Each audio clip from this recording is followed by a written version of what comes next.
जय हिंद दोस्तों। आशा करता हूं कि आप सभी लोग खुश होंगे, स्वस्थ होंगे, व्यस्त होंगे और अपनी पढ़ाई में मस्त होंगे दोस्तों। दोस्तों सबसे पहले जो है मैं आप लोगों को बता दूं कि ऑलरेडी है बी फॉर भूपी चैनल में जो है वो 3 से 4 वीडियो जो है वो अपलोड हो चुके हैं, है ना? आई थिंक मतलब 5-6 वीडियो हो चुकी हैं। उसमें प्राचीन आपका प्राचीन इतिहास के बारे में पढ़ा दिया मैंने, जैसे आपके इनके कालखंड बाँटे थे मैंने कौन-कौन से, यानी कि कौन-कौन से पहले माना था ऐतिहासिक काल, आधे ऐतिहासिक काल और ऐतिहासिक काल। इन सब चीज़ों को हमने क्या किया है पढ़ लिया है। अब हमें क्या करना है, एक बाय नोट्स बनाना है, बाय नोट्स के साथ क्या करना है, इसको रिवीजन करना है ऑलवेज टाइम, ठीक है ना? अब जो हमारा नेक्स्ट टॉपिक होगा आज का वो क्या होगा दोस्तों, वो होगा कार्तिकेयपुर राजवंश 700 ईसा पूर्व से लेकर के 1050 ईसा पूर्व तक। बड़े प्यार से समझिए इस चीज को, बड़े प्यार से। कोई जल्दबाजी नहीं है, कहीं की कोई भागने की जरूरत नहीं कि हम तो भाई इतने जल्दी है हो रही हमें नहीं। हमें बड़े प्यार से समझना चीजों को, लेवल के जो है ना हमारा, वो धीरे धीरे धीरे धीरे आगे बढ़ता है ना? एक पीक पॉइंट पे जब पहुंच जाता है तो सफलता हमारे हाथ में ही होती है ना? तो चलते हैं दोस्तों, यानी कि कहने का मतलब है कि कार्तिकेयपुर राजवंश आप लोग जो मैंने पीछे पढ़ा लिया है, प्लीज रिक्वेस्ट है आप लोगों से, आप जरूर उस चीज की जो है ना नोट्स बनाइए और प्यारे से नोट्स बनाइए, जरा सुंदर से नोट्स, है ना? तो एक दिन हम कुछ दिमाग में आएंगे तो जब थोड़ा सा ज्यादा हो जाएगा तो हम मैराथन क्लास करने की सोचेंगे, उस चीज के बारे में कुछ काम करेंगे उस चीज पे, है ना? तो देखिए कहने का मतलब है कि कार्तिकेयपुर राजवंश 700 ईस्वी से लेकर के 1050 ईस्वी तक। आप सुनिए, यानी कि मान लो ये कोई कार्तिकेय, अब क्या है आपका कार्तिकेय राजवंश है, ठीक है? बोलिए जी गुरु जी। तो इस वंशज पे कितने लोग नरेश रहे, कितने वर्षों तक रहे, कितने परिवार रहे, उस चीज को हमें प्यार से समझना है ना? तो पहला माना जाता है कि इसको आपका जो है कार्तिकेयपुर राजवंश है, ये जो है आपका, यानी कि कार्तिकेयपुर राजवंश को आपका मध्य हिमालय का प्रथम ऐतिहासिक राजवंश माना जाता है। पहले लिखेंगे हम इस चीज को, है ना? क्या लिखेंगे कि प्यार से लिखेंगे, सुंदर नोट के साथ, ठीक है? लिखेंगे कार्तिकेयपुर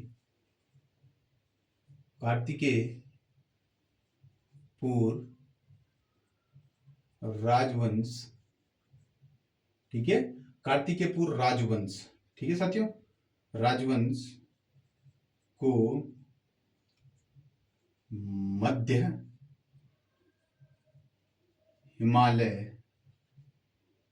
हिमालय का प्रथम प्रथम क्या ऐतिहासिक सर जी, ऐतिहासिक प्रथम ऐतिहासिक क्या राजवंश माना जाता है। लिखेंगे राजवंश माना जाता है, ठीक है? क्या बोलेंगे? प्रथम ऐतिहासिक राजवंश किसे माना जाता है मध्य हिमालय का? बोलेंगे सर जी ये कार्तिकेयपुर राजवंश। इन्होंने यही ने उत्तराखंड में बट शर्त इन्होंने कहां भी राज किया है, नेपाल में भी इन्होंने राज किया है, ठीक है? अच्छा, अब बोलेंगे सर जी इस पे जो है कितने नरेश रहे होंगे, किस पे? कार्तिकेयपुर राजवंश पे। बोलेंगे अच्छा जी नरेशों की बात हो रही है, यानी कि 14 नरेश रहे होंगे। कितने वर्षों तक? यानी कि 300 वर्षों तक, ठीक है? यानी कि ये 14 नरेश मान लो और 300 साल तक के कितने परिवार रहे इनके? 3 परिवार रहे। कौन कौन से? यानी कि मैं यही बता देता हूं आप लोगों को, पहला परिवार रहा, द्वितीय परिवार रहा, यानी कि प्रथम रहा, द्वितीय रहा और तृतीय रहा। जरा ध्यान से समझना, जो इनका प्रथम परिवार रहा वो बसंत देव का था, द्वितीय परिवार था इनका वो किसका था? निम्बरदेव का था, तृतीय जो परिवार था आपका वो आपका शलोड़ादित्य का था। बस इस चीज को आप पहले लिख दो यहाँ पे, है ना? फिर कंफ्यूज नहीं होंगे। क्या लिखेंगे? बोलेंगे गुरु जी हम लिख रहे हैं यहाँ पे कि क्या लिख रहे हैं? प्रथम, क्या लिखेंगे? प्रथम परिवार, बस ऐसे ही लिखना आप लोग भी, है ना? बड़े सुंदर नोट्स के साथ। प्रथम परिवार, द्वितीय परिवार, ठीक है? द्वितीय परिवार और आपका तृतीय परिवार, ठीक है? बोलेंगे जी सर प्रथम परिवार में कौन रहे और आपका द्वितीय परिवार में कौन रहे, तृतीय परिवार में कौन रहे? देखिए साथियों कहने का मतलब ये है कि माना कि ये परिवार है, इसमें माना कि आपके कितने भाई हैं? 3 भाई हैं। अब इन तीनों भाइयों का जो है राज चला लगभग 300 वर्षों तक। बोलेंगे जी गुरु जी। अब इस पे कुल नरेश कितने भाई रहे? टोटल नरेशों की संख्या कितने रहेगी? बोलेंगे 14। बात समझ में आ गई है? अब बात समझ में आ गई है तो प्रथम कौन रहा लिखेंगे यहाँ पे जरा, है क्या लिखेंगे? प्रथम रहा था आपका बसंत देव। कौन रहा? यानी कि वसंत देव। बोलेंगे बिल्कुल ठीक लिखा सर आपने। द्वितीय परिवार का कौन रहा? बोलेंगे मैं बोल रहा हूं द्वितीय परिवार का ना, द्वितीय परिवार का कौन रहा था? निम्बर, निम्बर देव, शैव धर्म को मानने वाले निम्बर देव। ठीक है, यानी कि निम्बर देव। ठीक है जी सर। उसके बाद तृतीय परिवार का कौन रहा? तो तृतीय परिवार का सलूणादित्य। क्या लिखेंगे? सलूण आदित्य, सलूणादित्य। बिल्कुल सर आपने ठीक लिखा। तो इस चीज को मत भूलना, यानी कि ये तीन परिवार रहे होंगे। इनका शासनकाल कब तक रहा होगा? बोलेंगे सर जी शासनकाल, यहां पे लिख देंगे शासनकाल। यानी कि कुल नरेश कितने रहे? यहां पे देखना है कुल नरेश किस पे? कार्तिकेय। किस पे? कार्तिकेय राजवंश पढ़ रहे। कार्तिकेय राजवंश पे कुल नरेशों की संख्या कितनी थी? बोलेंगे सर जी 14। ठीक है, मैंने कहा ठीक है। कितने वर्षों तक? कुल वर्ष कितने वर्ष तक चला इनका? कुल वर्ष। ये देखिए आप ऐसे बनाना, ठीक है। कुल वर्ष कितने वर्षों तक राज किया? बोलेंगे सर जी 300 वर्षों तक। 300 वर्षों तक राज किया। बिल्कुल ठीक है सर, 300 वर्षों तक इन्होंने राज किया है। ठीक है, कितने परिवार थे ये? तो परिवार तो आपके सामने ही है, 3 परिवार। कुल परिवार यानी कि परिवार, परिवार संख्या ये ऐसे लिखो, परिवारों की संख्या कितनी थी? बोलेंगे सर जी 3 ही तो है। प्रथम परिवार, द्वितीय परिवार, तृतीय परिवार। अब प्रथम परिवार पे कौन थे? बोलेंगे ये था सर जी, आपने लिखाया। ठीक है, द्वितीय परिवार पे ये था निम्बरदेव था। तृतीय परिवार पे कौन था? श्रवणादित्य वंश था। ठीक है ना। इस तरीके से आप लोग भी इस चीज को आराम से इसको बाय हार्ट नोट्स बनाना है। ठीक है, इस चीज को समझना प्यार से, है ना। अच्छा, यहाँ पे जो है ये परिवार रहे, तो आप थोड़ा सा लिख सकते हैं ये क्या रहे? राजवंश, यानी कि राजवंश।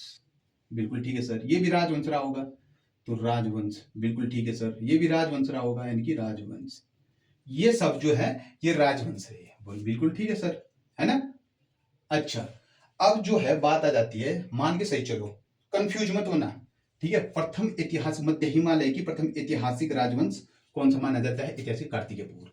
3 परिवार थे, 14 नरेश रहे, 300 वर्ष तक रहे, 3 परिवारों के लोग रहे। पहले पे कौन था? बसंत देव, दूसरे पे निम्बर, तीसरे पे सरोड़ादित्य। याद करने का तरीका बताऊं? बसंत नाम का कोई लड़का है, नींबू खाता है और वो सड़ जाता है, तो सरोड़ादित्य। यानी कि बसंत देव, निम्बर और सरोड़ादित्य, ऐसे रखेंगे आप लोग याद, तरीका, है ना। तो अब ये भी बताएंगे कोई कितने कहां पे थे, कितने कुल क्या थे और कितने नरेश थे, ये चीज आप लोग आराम से बताना। अब बात आती है यहाँ पे। बोलेंगे सर जी यहाँ पे क्या बात आने वाली है? मैं कह रहा हूं कि यहाँ पे जो बात आएगी वो आएगी आपकी क्या? बोलेंगे आपको मैंने क्या बताया था कि पुराण तत्व तो बढ़ाने का श्रेय किसको जाता है? तो ये जरा पीछे जाइए, आराम से बड़े इम्तिहान के साथ पीछे जाइए और आंख बंद करके जाइए। बोलेंगे सर जी पहले बताया था आपने पुराण तत्व बढ़ाने का श्रेय सबसे पहले बताया था सर जी आपने, वो बताया था आपका यानी कि यशोधर मठपाल। ठीक है, दूसरा बताया था सर जी आपने मदन मोहन भट्ट, मदन मोहन जोशी और केपी नौटियाल। याद कीजिए, उन नोट्सों को पलटिए जरूर, मैंने उन चीजों को मैंने पढ़ा रखा है आप लोगों को। यशवंत सिंह कटोच, यहीं पे वही यशवंत सिंह कटोच आते हैं। कौन आते हैं? लिखेंगे सर जी यशवंत, यशवंत लिखेंगे यशवंत सिंह कटोच। और यशवंत सिंह कटोच क्या बोलते हैं? देखिए भैया जी, जो सरोड़ादित्य वंश है, तृतीय परिवार कौन सा है? तृतीय परिवार सरोड़ादित्य वंश है, इसके संस्थापक बताते हैं। बोलेंगे कौन है? इसने किसको बताया था? भाई साहब ने बोला था कि इसके ना संस्थापक तृतीय परिवार को मैं संभालता हूं। इसने बोला, किसने? यशवंत सिंह कटोच ने। बोलेंगे कैसे कि इसका संस्थापक किसको रखेगा? बोलेगा सरोड़ादित्य वंश राजवंश को माना जाता है। खोजा होगा इन्होंने कुछ ना कुछ, तो तभी तो मिला होगा। तो इन्होंने कहा कि यही था, और यहाँ पे 14 नरेशों के नाम ना मिल करके यहाँ पे 15 नरेशों के नाम। अब क्वेश्चन आएगा कि 15 नरेशों का नाम किसके अनुसार? तो आप डायरेक्ट बताएंगे यशवंत सिंह कटोच के अनुसार। यशवंत कटोच या कटोच के अनुसार तृतीय परिवार को किसने संभाला था? यशवंत सिंह कटोच ने। तृतीय परिवार के जो षडोदित्य वंश है, इसके संस्थापक किसको माना था? बोलेंगे सर जी ये तो यशवंत सिंह कटोच के षडोदित्य वंशी को ही माना गया था। आप लिखेंगे इसको यहाँ पे पॉइंट बना के, क्या लिखेंगे? बोलेंगे सर जी क्या लिखेंगे कि क्या लिखेंगे? यशवंत, यशवंत सिंह, तो यशवंत सिंह कटोच। ठीक है, क्या लिखेंगे? कटोच, यशवंत सिंह कटोच के अनुसार, अनुसार जो है क्या लिखेंगे? जो आपका सलोड, सलोड, सलोड आदि, सलोड डा लिखेंगे। ठीक है, भूलना मत है, सलूड, सलूड क्या लिखेंगे, Salud, Salud Aditya, Salud Aditya के क्या फाउंडर, फाउंडर बोले तो संस्थापक, ठीक है, संस्थापक क्या लिखेंगे, फाउंडर यानी कि संस्थापक, ठीक है, क्या लिखेंगे, संस्थापक।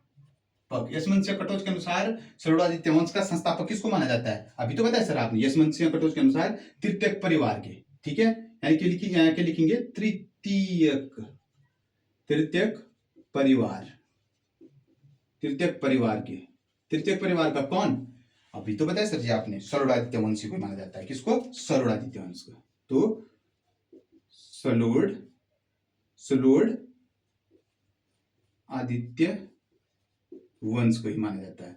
और कुल राज कितना बताया इसने, यानी कि कुल नरेश, कितने नरेश यहाँ पे राज करे, कुल नरेश कितने थे, तो बोलेंगे 15 बताया सर जी आपने, बिल्कुल ठीक है, 15 बताया, किसके अनुसार, वही पुरातत्व का जनक बढ़ाने वाला जो आपका कौन था, यशवंत सिंह कटोच था। इसकी मैं बार बार डिस्कशन कर रहा हूँ, पुरातत्व बढ़ाने का, इन्हीं के अंतर्गत चलता है ये, जब तक हम चंद्रवंश में तक नहीं पहुंचे, ठीक है। तो कहने का मतलब ये है, इसको संस्थापक किसको, फाउंडर किसको माना जाता है, इसका फाउंडर जो बनाया है सर जी, वो आपका सलूड आदित्य वंश को ही माना है। और कुल इन्होंने 15 वर्ष जो है यहाँ पे क्या किया, राज किया, ओ सॉरी 15 वर्ष नहीं, 300 वर्ष तो राज किया, लेकिन कुल 15 नरेश, नरेश लिख देता हूं मैं यहाँ पे, फिर कंफ्यूज नहीं होंगे आप, नरेश, ठीक है, कुल 15 नरेश।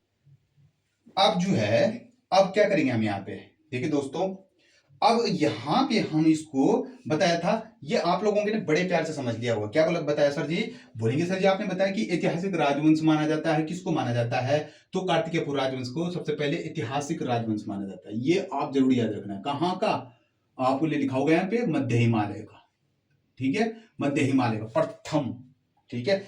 अच्छा, 3 परिवार थे, तीनों परिवार पे कौन था, पहले बसंत देव, दूसरे पे निम्बर, तीसरे पे आपका सलूड आदित्य वंश। कुल नरेश कितने रहे, 14, कुल वर्षों की कितने वर्षों तक राज किया, 300 वर्षों तक, कुल परिवारों की संख्या कितनी थी, 300। यहाँ पे कौन आता था, पुरातत्व बढ़ाने के किसने थे, यशवंत सिंह कटोच भी था, किस क्या बोला उसने, किस जो यहाँ पे तृतीयक परिवार है सलूड आदित्य, और सलूड आदित्य जो है वो तृतीयक परिवार के संस्थापक यानी फाउंडर माने जाते हैं, कुल माना इन्होंने 15 नरेश, बस। अब इनकी जो प्रारंभिक राजधानी रही, अब बात करते हैं कि कार्तिकेय लिखेंगे, कार्तिकेयपुर की प्रारंभिक क्या राजधानी, प्रारंभिक राजधानी क्या रही होगी, तो कार्तिकेयपुर की जो प्रारंभिक राजधानी रही होगी, वो बोलेंगे सर जी वो कहीं ना कहीं क्या रही होगी, बोलेंगे जोशीमठ। इन्होंने बोला होगा राजधानी तो बनाएंगे, लेकिन जोशीमठ में बनाएंगे, ठीक है। जोशीमठ कहां पड़ता है, वो चीज आप बता दो जरा, इतना सरल बात है ये तो। जोशीमठ, जोशीमठ के लिखेंगे यहाँ पे दक्षिण, पेपर में कभी पूछ लेता है, दक्षिणा बताऊंगा कैसे पूछता है, वो भी बताऊंगा, ध्यान से सुनना पहले। जोशीमठ के दक्षिण, यानी कि जोशीमठ के दक्षिण कार्तिकेयपुर नामक स्थान पर, कार्तिकेयपुर क्या नामक स्थान पर, ठीक है। क्वेश्चन पूछ देगा आप लोगों से, क्या कार्तिकेयपुर की राजधानी प्रारंभिक राजधानी रहेगी, आप तो बोल देंगे जोशीमठ में रहे, ये तो सभी लोग बता देंगे, अप्रोक्सीमेट सब लोग बता देंगे। अगर इसको कटाक्ष में डायरेक्ट पूछ लेता है एग्जामिनर कि जो कार्तिकेयपुर की राजधानी रही हो, क्या दक्षिण जोशीमठ के दक्षिण में रही होगी या पश्चिम में रही होगी, तो आप क्या बताएंगे वहां पे, जिस भाई को पता होगा वही तो बता पाएगा कि दक्षिण के कार्तिकेयपुर नामक स्थान पर रही। अब इनकी जो है ये दूसरी राजधानी, यानी कि क्या लिखेंगे, यहीं पे लिखता हूं मैं, दूसरी राजधानी रही होगी, दूसरी राजधानी, ठीक है, तभी इन्होंने चेंज की होगी। दूसरी राजधानी कहाँ रही थी इनकी, दूसरी राजधानी रही इनकी, बोलेंगे सर जी अल्मोड़ा,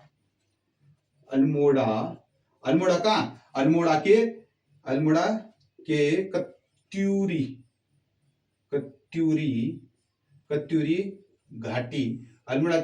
घाटी, अल्मोड़ा के क्या लिखेंगे, अल्मोड़ा के कत्तूरी घाटी, बैजनाथ, ठीक है,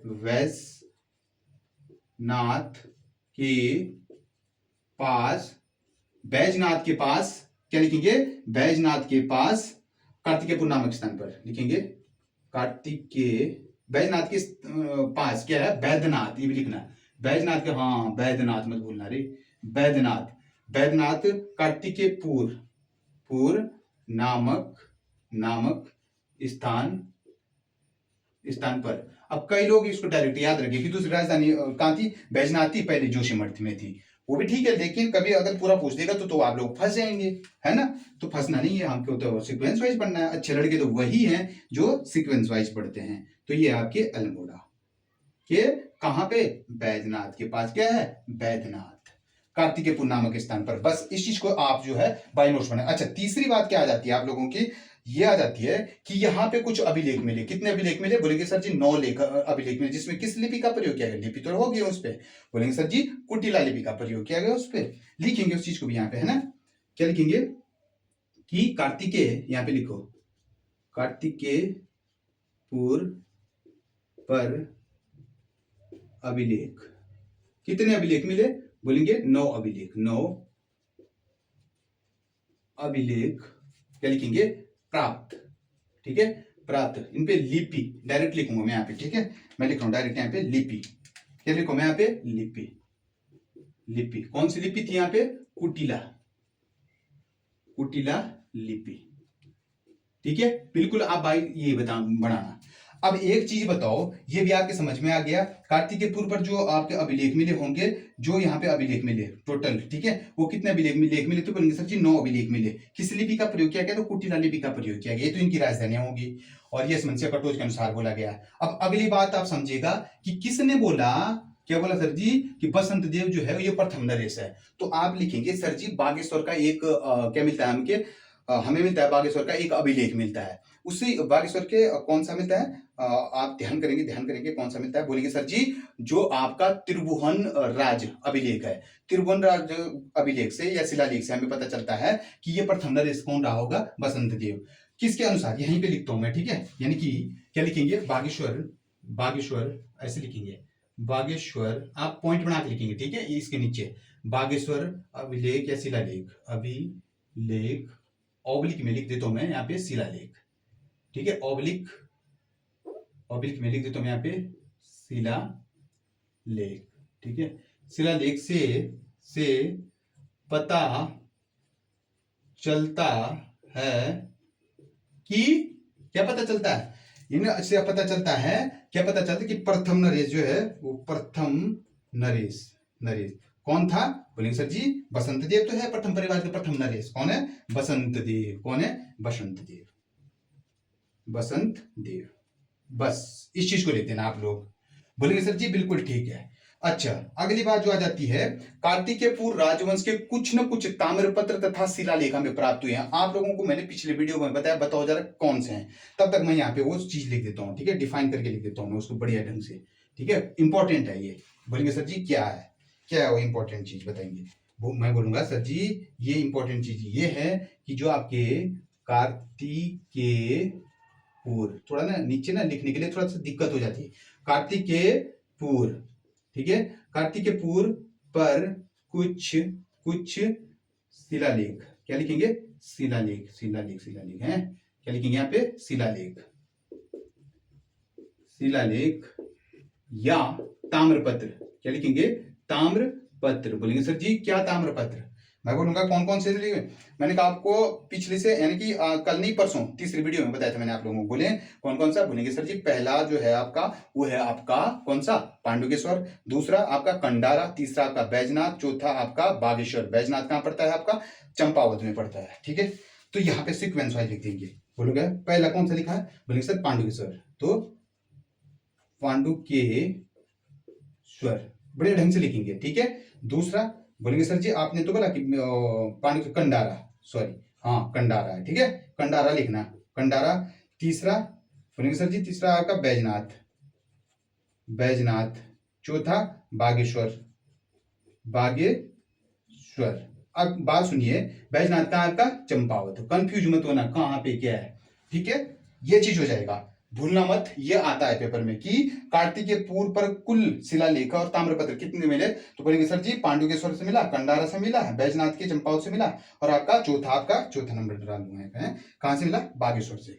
अच्छा, अगली बात समझिएगा जरा आप कि कुछ मुख्य अभिलेख यहीं पे लिख दूं मैं, बिल्कुल सर लिख दो आप, कोई दिक्कत नहीं, हम तो सीक्वेंस वाइज बनाएंगे। क्या बनाएंगे नोट्स, पहले ये बनाएंगे सर जी हम, फिर हम ये बनाएंगे, फिर आपका हाँ पहले ये सारा ये इतना बनाएंगे, बोलेंगे सर जी कितना, मैं बोलूंगा पहले आप लोग यहां तक अपना नोट्स बनाना, ठीक है।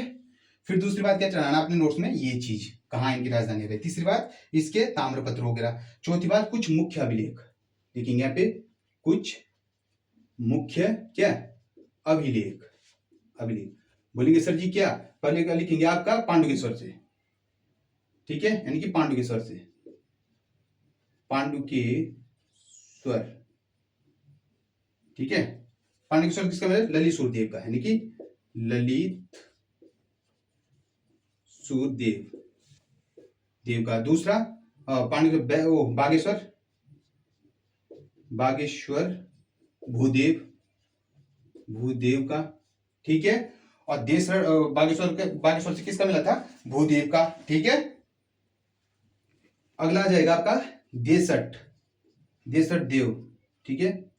बोलेंगे सर जी देसठ देव का कहां से मिला, मैं बोलूंगा देसठ देव का ना बालेश्वर से, बालेश्वर। कुछ मुख्य जो हैं वो अभिलेख हैं ये, ठीक है। इसको भी आप याद रखना, ठीक है, पेपर की दृष्टि से ये सारे महत्वपूर्ण हैं, ठीक है। अब बात आ जाती है कि जो है इन पे जो है, जो आपका क्या पांडुकेश्वर है, यहाँ पे लिख देता हूं मैं, ठीक है, आप लोग कंफ्यूज मत होना, ठीक है। ये आप ऐसे ही बनाना है सारणियां, ठीक है। कुछ मुख्य शिलालेख ताम्रपत्र ये थे, कुछ मुख्य अभिलेख यहाँ लिख देता हूं मैं हेडिंग करके, ठीक है। कुछ मुख्य अभिलेख ऐसे करके देखना आप लोग, ठीक है। कुछ मुख्य अभिलेख यानी कि पांडुकेश्वर से ललित सूर्यदेव के, बागेश्वर से आपका भूदेव के, देसठ देव से आपका बालेश्वर के। अब जो है जो आपका क्या है, बोलेंगे सर जी क्या है, बोलेंगे मैं बोलूंगा जो पांडुकेश्वर है कितने दान पात्र मिले, कहां से, पांडुकेश्वर से, पांडुकेश्वर से दान पात्र। बोलेंगे सर जी यहां से तो 2 दान पात्र मिले, कंडारा से, कंडारा से कितने मिले, 1, बस ये याद रखना, ठीक है। अब अगली जो बात आ जाती है वो आती है एटकिंसन के अनुसार कत्तुरियों के लिए सबसे पहले क्या बोले, कत्तुर शब्द का प्रयोग किया गया है, यानी कि किसके, कार्तिकेय के लिए कत्तुर शब्द का प्रयोग किसके द्वारा किया गया, तो एटकिंसन के द्वारा। अब मैं इसको ना थोड़ी सी इरेज कर रहा हूं, ठीक है, आप लोग जरा देखते रहना है। अब जो है इसको मैं थोड़ा इरेज कर रहा हूं, ठीक है, ऊपर ऊपर का पार्ट में इरेज कर रहा हूं, आप लोगों ने जो है इस चीज को अच्छे से लिख लिया होगा, ठीक है। अब इसके नीचे जो है ये बना लिया नोट्स, अभी क्या करेंगे, यहां से पढ़ेंगे। बोलेंगे सर जी कहां से पढ़ेंगे, यहां से तो पढ़ेंगे। अब क्या पढ़ेंगे कि एटकिंसन, याद रखना जरा है, लिखेंगे एटकिंसन के अनुसार, क्या लिखेंगे, एटकिंसन के अनुसार जो है किसके, कार्तिकेय पूर्व के लिए, यानी कि कार्तिकेय, कार्तिकेय आएगा, ठीक है, कार्तिकेय पूर्व पूरा के कार्तिकेय पूर्व, कार्तिकेय पूर्व के लिए, कार्तिकेय पूर्व के लिए सबसे पहले क्या बोला गया है, कत्यूरी, कत्यूरी शब्द का प्रयोग किया गया। अब आप लोगों को बोलेगा, कोई भी बोलेंगे कि एटकिंसन के अनुसार जो है कत्तूरियों के लिए सबसे पहले कत्तूरी शब्द का प्रयोग किसने किया था, आप बोलेंगे सर जी एटकिंसन के द्वारा किया गया था। और एक शब्द जो होता है आपका वो ध्यान रखेंगे आप लोग भी, है ना, आप लोग उस चीज को ध्यान रखना। एक होता है शब्द होता है, एक होता है आसन, आसन, और एक होता है ऑब्लिक में वासन, वासन। ये शब्द जो है, ये शब्द वो एटकिंसन नहीं, एटकिंसन, किंसन ने किसके लिए बोला, तो बोलेंगे सर जी कत्तूरियों के लिए, कत्तूरियों, कत्तूरियों के लिए क्या बोला, आसन और वासन, कत्तूरियों के लिए, ठीक है। लगे हाथ, इस चीज को भी आप ध्यान रखना, ठीक है। और कनिंगनम के अनुसार क्या बोला गया, बात आती है कनिंगनम की, इन कनिंगनम के अनुसार इनकी राजधानी कहां थी, कार्तिकेयपुर की, लिखेंगे कनिंगनम के अनुसार, कनिंगनम के अनुसार राजधानी, राजधानी कहां थी, किसकी, कहां थी, कंफ्यूज मत हो ना, किसकी कहां थी, कार्तिकेयपुर की राजधानी कनिंगनम के अनुसार। बोलेंगे सर जी कनिंगनम के अनुसार जो इनकी राजधानी थी वो और कहीं नहीं, लेकिन कहां पे थी, बोलेंगे सर जी इनकी राजधानी जो है वो लखनपुर में थी। क्या लिखेंगे, लखनऊ, लखनपुर में लिखेंगे, ठीक है, यानी कि लखनपुर में थी, ठीक है, याद रखना।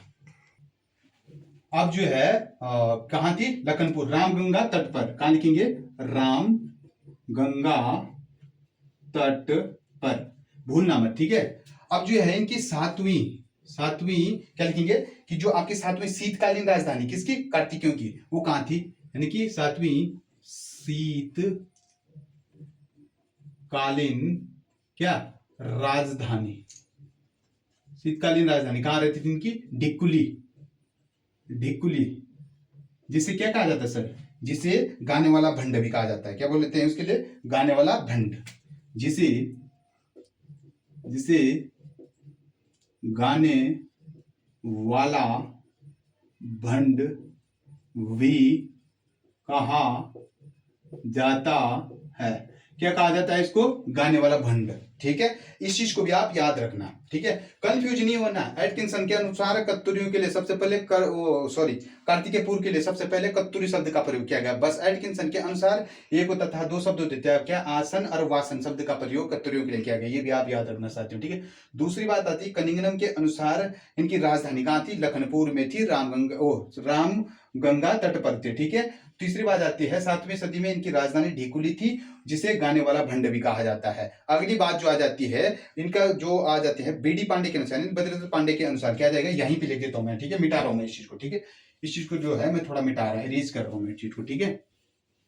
बद्रीदत्त पांडे के अनुसार कार्तिकेयपुर का प्राचीन नाम लिखेंगे यहाँ पे, है क्या लिखेंगे कि बद्री दंत पांडे के अनुसार क्या था? प्राचीन नाम किसका? कार्तिकेयपुर का प्राचीन नाम।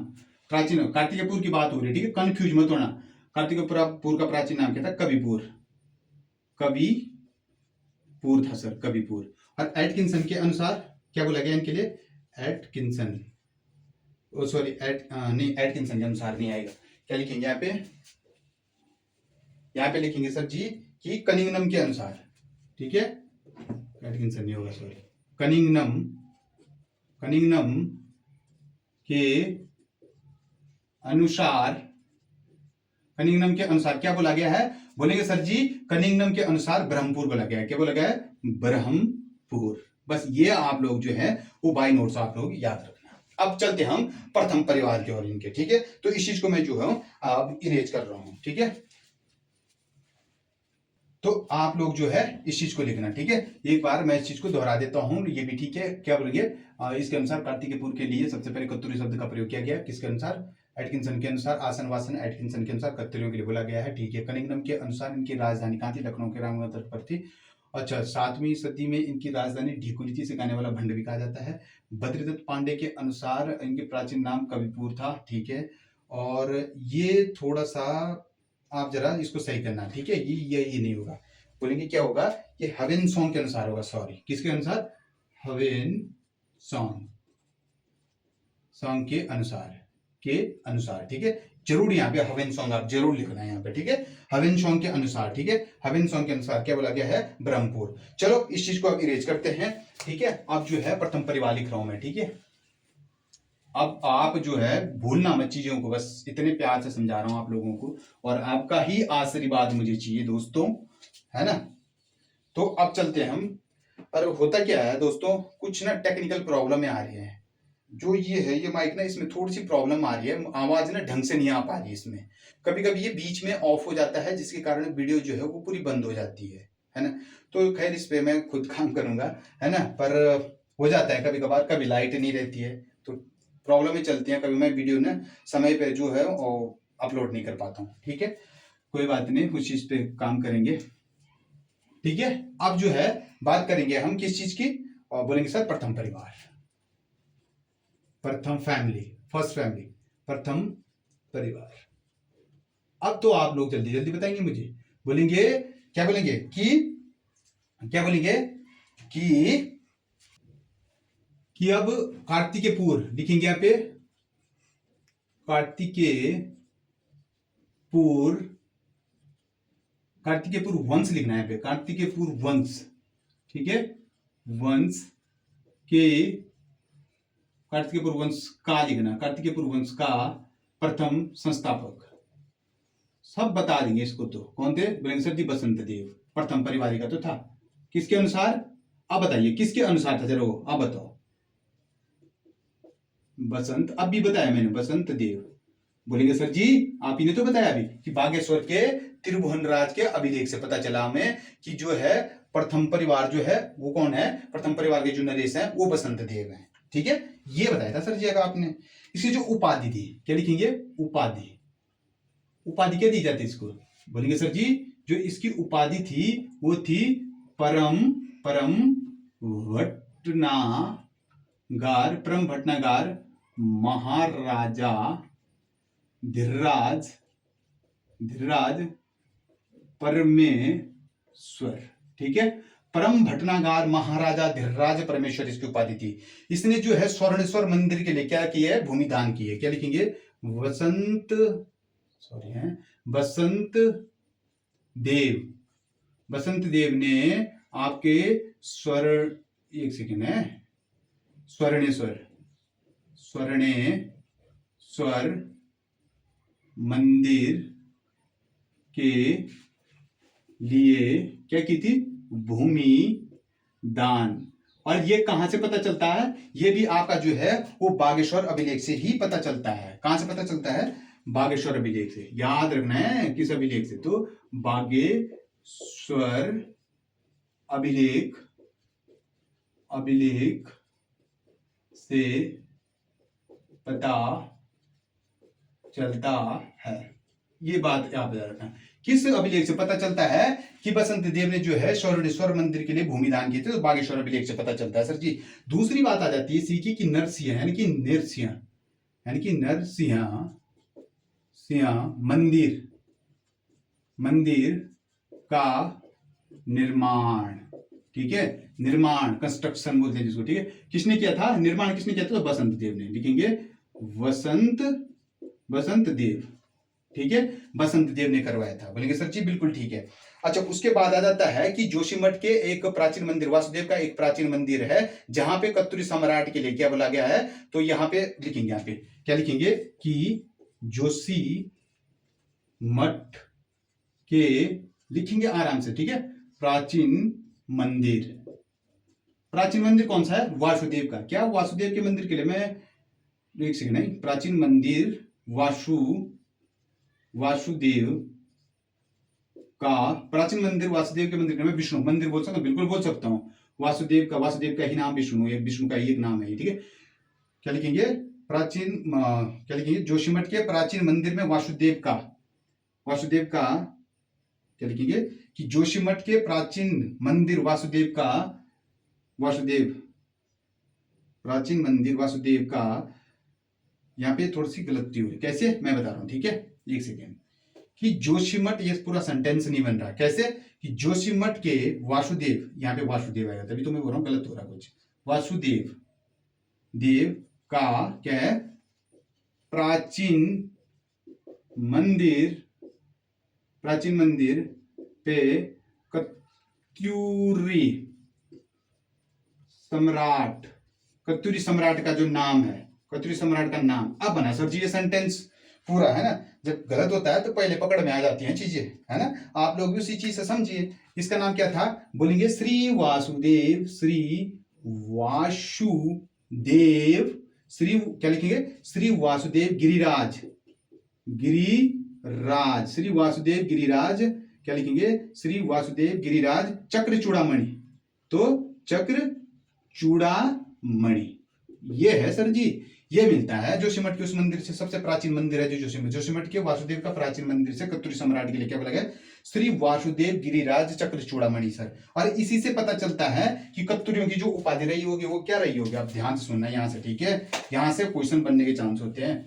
बोलेंगे सर जी क्या होता है, और इसी से क्या पता चलता है? बोलेंगे यहाँ पे क्या लिखेंगे? सॉरी, इसी से पता चलता है कि कत्यूरियों की क्या उपाधि, कत्यूरियों की जो उपाधि रही होगी वो क्या रही होगी? बोलेंगे सर जी गिरिराज चक्रमणि, यानी कि गिरी लिखना इसको, गिरी राज चक्र चूड़ामणि, गिरिराज चक्र चूड़ामणि रही होगी। इससे पता चलता है किससे, वासुदेव के प्राचीन मंदिर में कत्यूरी सम्राट के लिए क्या बोला गया है, श्री वासुदेव गिरिराज चक्र चूड़ामणि। भूलेंगे नहीं, बिल्कुल भी नहीं, ठीक है साथियों। और इसी से पता चलता है कि कत्यूरियों की उपाधि ना कहीं क्या रही होगी, गिरिराज चक्र चूड़ामणि भी रही होगी। बिल्कुल ठीक है। अच्छा, इसके बाद जो अगला शासक आ जाता है वो कौन आ जाता है, खरपड़ देव, ठीक है। बसंत देव के बाद तुरंत लिखेंगे यहाँ पे कि बसंत देव के बाद कौन आ जाता है, यहाँ पे लिखे उन्होंने, ठीक है। बसंत देव के बाद कौन आ जाता है, बोलेंगे सर जी खरपड़ देव का शासक, खरपड़ देव। खरपड़ देव, और खरपड़ देव जो है इसकी पत्नी कौन है, तो लिखेंगे यहाँ पे पत्नी। वैसे तो ये पेपर में आती नहीं पत्नी, पर ये खरपड़ देव बहुत इंपॉर्टेंट है। खरपड़ देव की पत्नी क्या नाम है, तो बोलेंगे जो खरपड़ देव की पत्नी का नाम था वो कल्याण देवी था, कहते कल्याण देवी, ठीक है साथियों, याद रखना कल्याण देवी। खरपड़ देव आए किसके बाद आए थे, बसंत देव के बाद कौन आए थे, खरपड़ देव। खरपड़ देव की पत्नी कौन थी, कल्याण देवी थी सर जी, ठीक है। खरपड़ देव का जो है वो किसके समकालीन था, बोलेंगे जो आपका खरपड़ देव है कौन, ये समकालीन लिख रहा हूं मैं यहाँ पे, समकालीन, किसके समकालीन था ये, बोलेंगे सर जी कन्नौज के राजा, कन्नौज के राजा यशोवर्मन, यशो इंपॉर्टेंट है ये, वर्मन के समकालीन, ठीक है। समकालीन मतलब इसका राज भी था तो इसका भी राज रहा होगा। समकालीन का मतलब ये होता है जैसे मेरा राज चल रहा तो दूसरे का, मेरे समय पे जिसका राज है वो समकालीन होता है, भूलना मत, ठीक है। तो ये चीज आप भूलना मत। अच्छा, इसके जो है अब एक चीज याद रखना आप लोग, इसको भी मैं भी इरेज कर रहा हूं, ठीक है। अब आप लोगों ने ये भी लिख लिया होगा, ठीक है, भूलना मत। अब जो है जरा ध्यान से सोचिए कि इसके क्या रहा होगा, ये समकालीन रहा होगा, बोलेंगे जी सर बिल्कुल रहा होगा। इसके जो पुत्र हैं किसके, खरपड़ देव के, यहां पे लिखेंगे खरपड़ देव का जो पुत्र है वो कौन है, पुत्र कौन है सर जी, बोलेंगे कल्याण देव। क्या लिखेंगे, इसके जो पुत्र हैं वो कौन है, कल्याण देव है, ठीक है। क्या लिखेंगे यहाँ पे, खरपड़ देव का पुत्र कौन है, बोलेंगे सर जी कल्याण देव,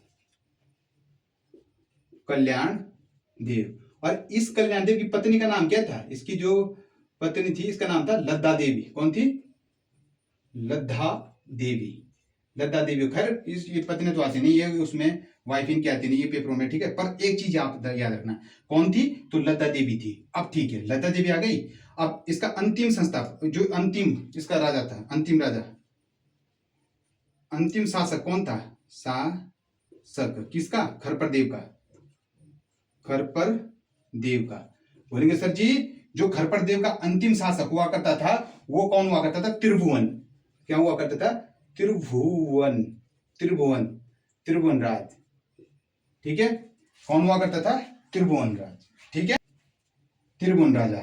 अब त्रिभुवन राजा हुआ करता था तो इससे कौन सी उपाधि, इसकी तो उपाधि रही होगी, बिल्कुल सही है सर जी, रही होगी उपाधि।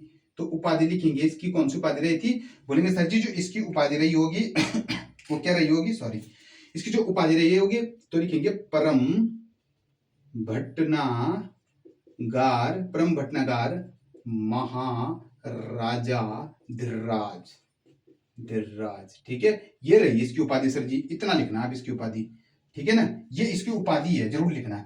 और इसने क्या किया, किसने, त्रिभुवन राज ने, त्रिभुवन राजा ने क्या किया, व्यागेश्वर, व्यागेश्वर, व्यागेश्वर मंदिर, मंदिर के लिए, बागेश्वर मंदिर के लिए क्या किया इसने, भूमिदान, भूमिदान, भूमिदान की थी, ठीक है। और इसने जब बागेश्वर मंदिर के लिए क्या किया था, भूमिदान की थी, किसने किया था, त्रिभुवन देव ने। तब जब भूमि इसने दान की थी तो क्या हुआ था, इसने किरातों के साथ, यानी कि किरातों के साथ, किरातों के साथ क्या की थी, संधि की थी, और शोकों के साथ भी, साथ साथ में शोकों के साथ है, शोका के साथ, ये जातियां, ठीक है, जनजातियां, शोकों के साथ क्या की थी, संधि, संधि। देखो कितना खतरनाक आदमी था ये ना, तो ये चीज आ जाता है।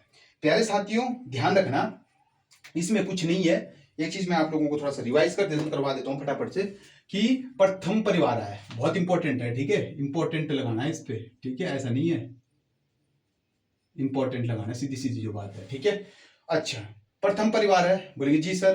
कार्तिकेयपुर राजवंश का जो संस्थापक माना जाता है वो किसको माना जाता है? बसंत देव को माना जाता है। किस अनुसार? तो बागेश्वर के आपका एक अभिलेख मिलता है। किसका अभिलेख मिलता है? त्रिभुवनराज का एक शिलालेख मिलता है। उससे पता चलता है कि प्रथम परिवार के जो नरेश रहे वो बसंत देव रहा होगा। ये भी आप याद रखना यहीं से। इसकी उपाधि क्या थी? परम भटनागर महाराजा धीरराज परमेश्वर। ठीक है, बोलेंगे जी सर। बसंत देव के बाद स्वर्णेश्वर मंदिर के लिए इसने एक भूमि दान दी थी। ये भी कहां से पता चलता है? बागेश्वर के एक अभिलेख से ही पता चलता है। ठीक है, उसके बाद आता है नरसिंह मंदिर का निर्माण करवाया था। किसने करवाया था? तो बोलेंगे सर जी, जो नरसिंह मंदिर का निर्माण करवाया था वो आपके किसी ने नहीं, वो किसने करवाया था? बसंत देव ने करवाया था। ठीक है, अगली बात आते हैं जोशीमठ के वासुदेव का प्राचीन मंदिर है, जिसके कत्तूरी सम्राट का नाम क्या है? जोशीमठ में है ये। ठीक है, जोशीमठ चमोली के पढ़ने पड़ता, बताया था मैंने आप लोगों को। ठीक है, श्री वासुदेव गिरिराज चक्र चूड़ामणि। ठीक है, चक्र, इसका नाम क्या था? श्री वासुदेव गिरिराज चक्र चूड़ामणि। इसी से हमें ये पता चलता है कि कत्तूरी योगी कहीं ना कहीं जो उपाधि रही होगी वो आपके क्या रही होगी? बोलेंगे सर जी, गिरिराज चक्र चूड़ामणि रही होगी। बिल्कुल ठीक है। अब जो आ जाता है प्रथम यानी कि बसंत देव का। अभी बसंत देव की बातें हो गई।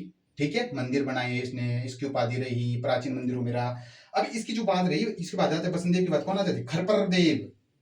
ठीक है, खरपर देव की पत्नी कौन थी? बोलेंगे सर जी, कल्याण देवी। किसके समकालीन था? कन्नौज के राजा यशोवर्मन। भूलना मत, ठीक है, इंपॉर्टेंट है। किसके समकालीन था? तो कन्नौज के राजा यशोवर्मन के क्या था? समकालीन। ठीक है, समकालीन, समकालीन। ठीक है, समकालीन है ये, इसके समकालीन हुआ करता था। ठीक है, बिल्कुल ठीक है सर। पुत्र कौन था इसका? कल्याण देव। इसकी पत्नी का नाम क्या था? लद्दा देवी। ठीक है सर जी। ठीक है, और इसको क्या अंतिम जो शासक हुआ करता है इसका, किसका? खरपर देव का। इसका खरपर देव का, बसंत देव के बाद खरपर देव, खरपर देव के साथ कौन था? बोलेंगे त्रिभुवन राज। तो त्रिभुवन राज ने क्या किया? इसकी एक उपाधि थी परम भटनागर महाराजा धीरराज।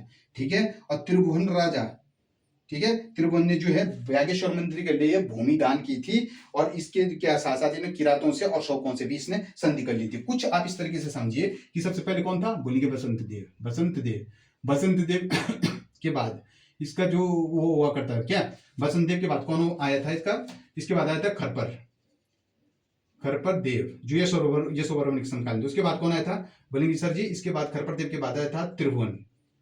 इसका पुत्र था कल्याण देव, और इसके बाद आता है त्रिभुवन। ठीक है, ये प्रथम परिवार के लोग हैं। ठीक है, इस तरीके से समझिए आप इस चीज को। ठीक है, अब द्वितीयक और तृतीयक परिवार साथियों हम जो है वो कल पढ़ेंगे। आज की वीडियो यहीं पे समाप्त होती है। और याद रखना साथियों, इस चीज को बड़े प्यार से ले जाना, बड़े प्यार से पढ़ना। ठीक है, कोई जल्दबाजी नहीं है। आप वीडियो को 2-3 बार देखिए, बाई नोट्स आप जरूर बनाना साथियों।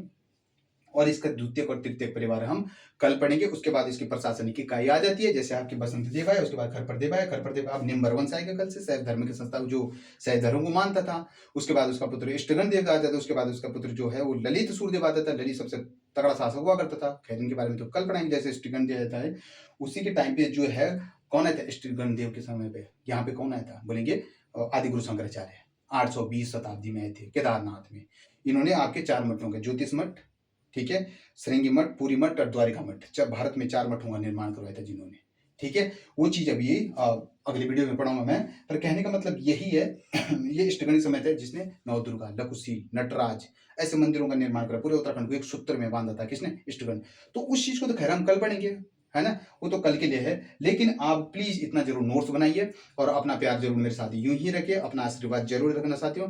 और बार बार इस चीज को आप ना जरूर रिवाइज कीजिएगा। इतनी चीजें माइंड में बैठनी एकदम से बिना नोट्स के काम नहीं चल पाएगा। और प्लीज आप लोग उन लोगों तक, उन भाइयों तक, उन बहनों तक ये वीडियो जरूर पहुंचाना जो भाई बहन जो है गाँव में है, जिनको थोड़ा अभी प्रॉब्लम चल रही है, वो देहरादून से कोर्स नहीं ले पा रहे हैं। तो उनके लिए कहना कि B4 भूपी चैनल है, वो आप लोगों के लिए फ्री ऑफ कोर्स जो है वो कोर्स दे रहा है अपनी तरफ से।